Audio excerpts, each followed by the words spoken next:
ಗೊಬ್ಬು ಯಾನ ಮಾಡಕತ್ತೈತಿ ನಮ್ಮ ಗುಬ್ಬು ಪಾಪರ್ ತಿನ್ನಕತ್ತೈತಿ ಅಮ್ಮ ತಿಂತೈತಿ ಪಪ್ಪಾಯ ಅಂತ ಅಲ್ಲಿ ಅಕ್ಕ ಕೊಡ್ತಾಳೆ ಹರ್ಕೊಡೆ ಅವನಿಗೆ ಹರ್ಕೊಡೆ ಅವನಿಗೆ ಹರ್ಕೊಂಡು ಹೋಲ್ಬಿಡು ಅಲ್ಲಿ ಬ್ಯಾಕೆಟ್ ಬೈಂದಕ್ಕೆ ಬಾಡ ಬಾ ಕತ್ಲಾಕೈತಿ ಚೂ ಆಪಕ್ಕೆ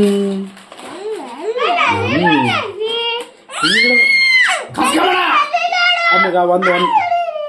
ಒಂದೇ ತಗಲೇ ನಕ್ಕ ಮೇಲೆ ಬಿಚ್ಕೊಡ್ತೀನಿ ಬಾ ನೀನೊಂದು ಪ್ಲೇಟ್ನಾಗ ಹಾಕಿಂದು